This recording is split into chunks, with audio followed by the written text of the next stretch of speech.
Walgreens and I'm looking at their Valentine cards. I just love Hello Kitty. Sadly, they used to have a Sanrio store in the Houston Galleria, but it closed. I'd never been to it, but that used to be my favorite store to go to in malls. Actually, the only store I think I ever really enjoyed in malls, but now I definitely have no reason to ever go in a mall. My mom is over here admiring the Crystal Diane necklace. Oh, that's pretty. Sterling silver. Little shadow. I like these. They're too big for me, but they look like peacock.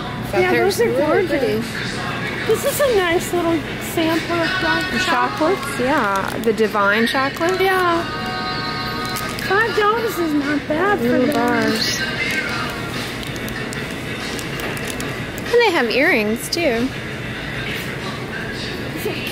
14 karat gold. Almost time for Mardi Gras. This is a king cake. I guess there's a little plastic baby inside. I've never had king cake before. Yeah, it looks like it rained heavily. Yeah. The streets are really wet. Yeah. Fortunately, it warmed up quite a bit, but I was thinking, you know, we've been watching Downton Abbey and reading about the history of World War I, and something about this time of year makes me think that I would, if I had a yard, which I don't desire, I would like to have a rose garden. I think roses are really pretty. Rose bushes, they're a lot of work, right? I believe they are. I was never very successful with roses, but I think it was more me, not the plants. They're just so gratifying to see. All the different varieties of roses. There is a condition called sporotrichosis, where basically there's a little fungus that can live on the thorns. And if you get stuck by the thorn, it can cause a little bump. And you can get several of them because the little fungus kind of tracks up your lymph drainage. It's called sporotrichosis. And that distribution of the bumps on the arm is called sporotrichoid. So, and the little fungus is a Sporothrix ginecki. But it's called rose gardener's disease, and rose gardeners can get it so frequently that they sort of develop somewhat of an immunity to it, and they end up only eventually getting one bump. They don't get all the bumps because their immune system starts to recognize it and tries to control it much better. Their gardens seem really beautiful. I've been to London and Birmingham, and they have, it's very, very pretty. I've only seen London, that's it for me. Yeah, several years ago I went to London, and then I went to Birmingham. I'm saying that right. They have a university there. I gave a talk there. Oh, it was a while ago, yeah. But it was a conference, and I gave a talk at the conference, and the first evening that we got there, they had, you know, kind of a get-together, like a social hour, and it was so, just so. They said on the invitation, "Pims on the lawn." I'd never heard of Pims before, and it's like a fruity liqueur. I don't actually know what it is, but it's like a fruity cocktail, and they had it with fruit, and we had it out on this beautiful, just kind of rolling green. I think it was like a cricket field. That's where it was. And I was like, boy, I feel positively British now. I didn't know you had done that. That's cool. Yeah. And then I remember they served, see, one of the things that always sticks in my brain is food and beverages. They served these little sandwiches with the crust cut off on and they have different kinds of spreads on the bread, and they actually had cucumber sandwiches, like you read about, like yeah, a watercress sandwich. They actually served watercress sandwich. That was something I'd read about in like books and stories. Yeah. I mean, I've had watercress now as an adult, but I never had a watercress sandwich. So. Watercress is very big in Portugal too. Yeah, it's very good. Very good. You drinking your coffee there? He did a good job on this. Yeah, well, there's a new barista here at Whole Foods, and he's quite good at brewing. Sometimes they can be hit or miss. They can be a little negligent and burn the coffee. And for a biggie bowl this morning, you wanted steel cutouts? Oh, yummy. They're good here, and you put cinnamon on top? I went for a lot of the berries, a little bit of granola, nuts, pecans, and then, quinoa. I got wakame and the roasted purple carrots, the turmeric roasted sweet potatoes, sunchoke, and black beans, and some cauliflower. So that's my little baby power bowl. Looking good. Hey guys, so we're over here in Walgreens because I wanted to take some photographs for my Instagram, but I'm over here looking at these cute little sippy cups. I'm fancy. Move over, Home Goods and Joanna Gaines. Walgreens Wellness. Eyeliner color. Ooh, wow. Is that going to be your new look? For Mardi Gras. For Mardi Gras, yeah. Who makes that? NYX. NYX? Then there's a blue lipstick over there that I wish I could try just to see who would want to wear. Try it. No. Oh yeah, you don't want to put the tester on, yeah. It's like who would want to wear blue lipstick? Suffering from hypothermia? Oh look, you guys, it's a cat ice mold. Wow. That'd be a pretty big ice ball, I guess, for like a cocktail or something. It's cool. Little kitty cat, yeah. They're cute, right? Those would be adorable. I wonder if you can use these for Jell-O shots. They have a football too. I wonder if that's what they're intended for.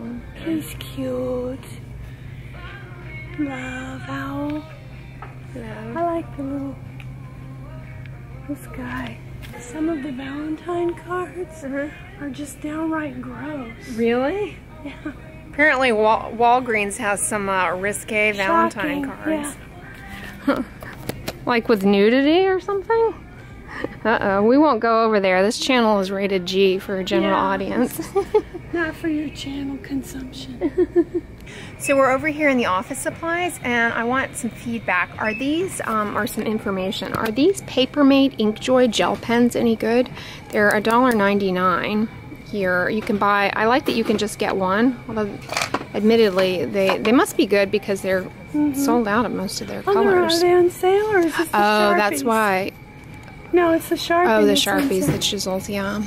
They look like a good pen. I really like clickable pens. Me too. So I'd like to know if they bleed and that sort of thing for my planner game. I get a little compulsive with pens. I like changing the color up. Papermate Inkjoy. I wonder if those are any good. $3.99, probably not. Sometimes you get what you pay for, unfortunately, particularly with pens. Huh? I'm with you. I like the clickable pen. Yeah. I'm too lazy to deal with the cap removal. And then it gets lost. Yeah. And that sort of thing. Ooh, scribbles and stuff. Oh, they That's do kind have of the Oh, your friction pens. Yeah. Oh, there you go. $4.99. Where was it we saw This is a those, good color combo for the springtime coming up before you know it. These are wonderful. I love you guys in Canada and the Northeast are probably praying for spring this time of year. Oh, yeah. Stay warm. Well, hey guys, so we're back, and check out what my mom finally decided to cave on. She went with my Bialetti method. Yours is really cute. Is so cute. Yours is so sweet. That's a single serve one? Yeah, this is just right for me. I had to kind of give up on the instant coffee option. And and this is much better. And you also gave up on the French press. I've never, the French press, it doesn't hold the heat. Yeah, it doesn't hold the heat. That's going to work much better for you, trust me. But I used your French press this morning for myself because that's enough for you, and then the French press I can do. Yeah, it was selfish to get this mini one. No, that's perfect, because then, you know, if you had a bigger one when you make it for yourself throughout the week when I'm not here, then you waste it. Yeah. Or I'd be tempted to drink it, and then that's too much of the sea. Too much of the good stuff. But so you all know that I make my beans from scratch, basically just from dry, and I make them up in kind of batches over the weekend, and I've been enjoying helping my mom do them for herself. So I'm going to show you guys how I do it. Last night I put in, this is a cup and a half of dried black beans that I just, soaked in water here, and you can see they, stain the water or whatever. And I'm just gonna bring 8 cups of water to a boil. As far as soaking the beans, I first cover them in water and let them sit for a few minutes. Then I drain the water off and give them another rinse. That's to get off any sand and dirt and debris that sticks on the dried beans. And then you kind of want to sort through and just look at them, because occasionally there can be small pebbles in dried beans and little particulates, or sometimes there's a bean that didn't quite make the grade, if you will, and looks a little unsightly. So I pick those out and just throw them outside to go back to Mother Nature. So the beans basically just soak overnight, so it's very little work, okay? I mean, you really just have to put water in a pot, in a bowl, and soak them. And then the following day, well, approximately anywhere from 6 to 8 to 12 hours, depending on the bean, okay? For black beans, I would say 8 to 12 hours is reasonable. You then just bring water to a boil, and I like to do it in a large pot like this, so that the beans kind of form a monolayer, are evenly distributed on the bottom. They cook a little bit faster that way, a little bit more evenly throughout. So I'm just gonna bring that to a boil. You can always look on the back of the particular bean or legume for the instructions as to whether or not you need to soak. A lot of people don't soak their beans, they do a quick soak. I don't do that. And a lot of people cook them in the pressure cooker or Instapot. So there are multiple ways to do it, multiple ways to skin a cat. This just happens to be my habit of how I do it. So you'll have 5 servings of black beans throughout the week. You've got sweet potatoes, you've got some salsa, you've got guacamole. So you could do, Southwestern bowls. You can do whatever you like. Thank you. That really helps me a lot. Yeah. I tell you, you made me the black-eyed peas last week. Yeah. And they really carried me through the week. It's really handy, right? It takes minimal effort on the weekend. Having to do that. Yeah, it takes minimal effort. Okay, so the water has come to a boil, so I'm just going to reduce the temperature on the stove here to about 2 or 3 and take the lid off of it so it'll start cooling down. What I'm going to do is pour off the soaking water.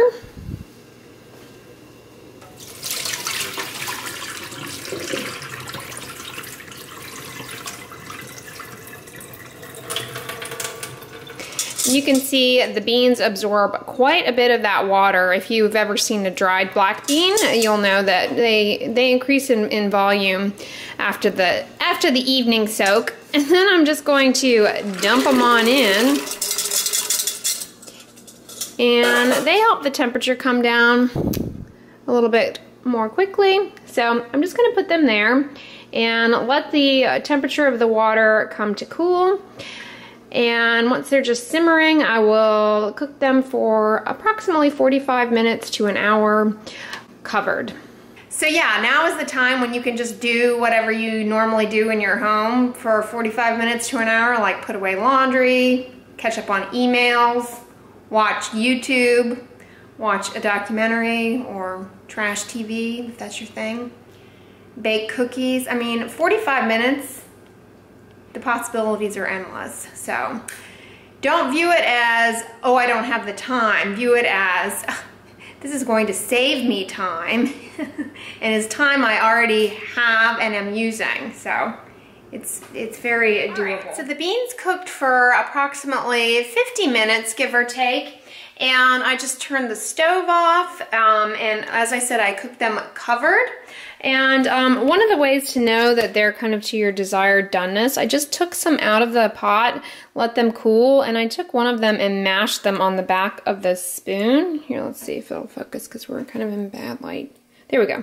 I mashed it with a spoon. You can see the inside is nice and kind of a consistent creamy white. So that's how I know it's done and to my desired doneness. They're a little firm, which is how I like it, but done on the inside. And that way I can, you know, throw them into soups and things like that, and they'll still absorb some of the cooking liquid from the soups and get flavored, but they won't come out too mushy or goopy. So that is how I like them. So I just have them here, and I'm going to drain off the water into a colander and give them a rinse. And I never keep the cooking liquid. I always dispose of it. It's popular to use it in baking. It's called aquafaba or bean water. You can typically that's garbanzo beans, but you can really do it with any bean. And aquafaba or bean water can be used as a binder in baking recipes that you want to avoid eggs, for example. It can also be used kind of to thicken things up. I don't keep it or save it. I find that it causes a lot of digestive problems for myself, so I get rid of the cooking liquid. And I never consume the cooking liquid for that reason. I suspect that part of the problem people have with digesting beans and gastric upset, if you will, is oftentimes they are served in the cooking liquid. So I never eat them that way. What I do if I want to cook the beans directly into a soup or something and I want them to really soak up the flavors, I will cook them in boiling water for 10 minutes outside of the recipe, and get rid of that water and give them a rinse and then add them in, so that I don't get they release little compounds called lectins and things like that, which some people theorize, and I emphasize theorize are potentially toxic or dangerous. Interesting theory.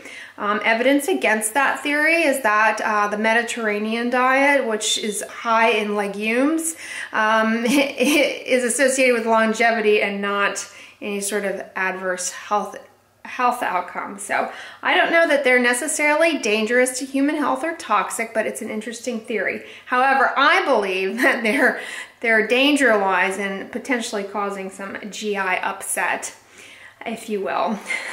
So I always just let them release their little gaseous substances and then throw that stuff away. And they are good to go. So you've got black beans for the week. You could make fruity beans now. A lot of people have made fruity beans. Yeah, fruity beans. I've got a lot of potential there. I don't think you have any of the berry kind of fruits. You've got apples and bananas. I don't think that would go over very well.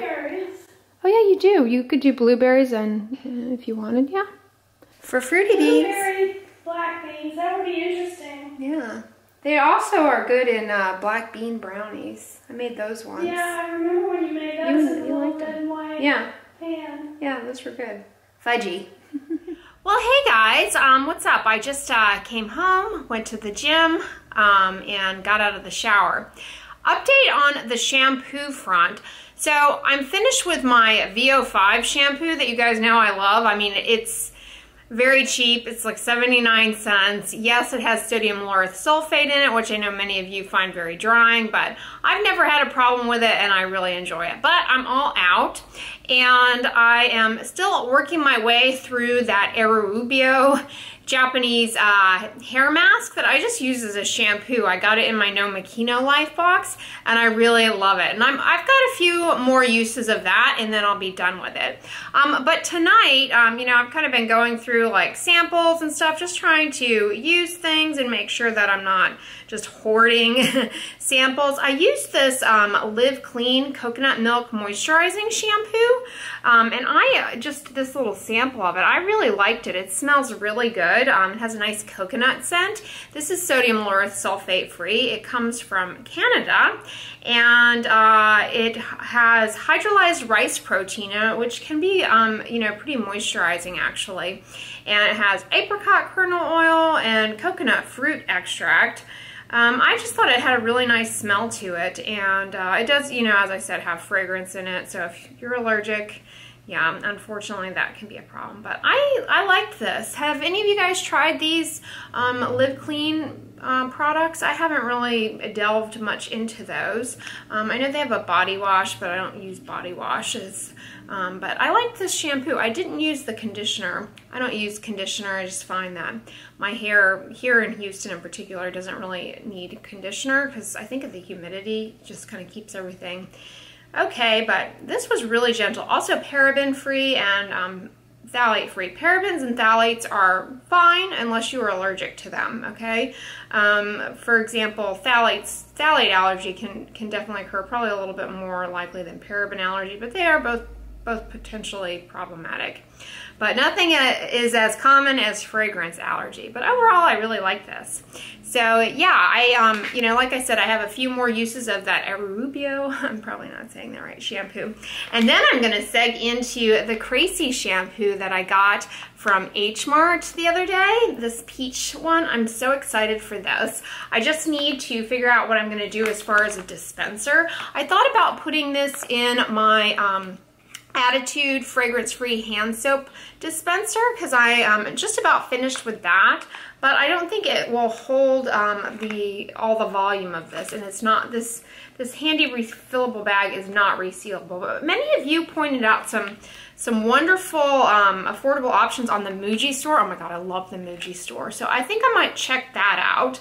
I think I saw some that looked promising and like they would hold more of a shampoo volume versus the hand soap volume. But I think I'll hold on to my empty fragrance-free Attitude hand soap dispenser that I have in my bathroom. I'm almost out of that. I'll hold on to the bottle, of course, and see if I can't go on the Attitude site and find if they don't sell refills like Crazy does, rather than having to buy another bottle. But update on, you guys know I like that Attitude hand soap in my bathroom, the fragrance-free one.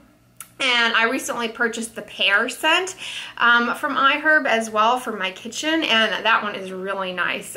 Very gentle on the hands, I find. I'm really liking them a lot. But yeah, let's just a little update on the shampoo front for you guys. You know, you see me you know, acquire many products, but you know my goal is always to use things up. So just kind of documenting along and updating you guys on what I think about everything that I try out. But I think that Live Clean, is that what it is? Live Clean? I think it's really nice. I would probably buy this unless I wake up tomorrow bald.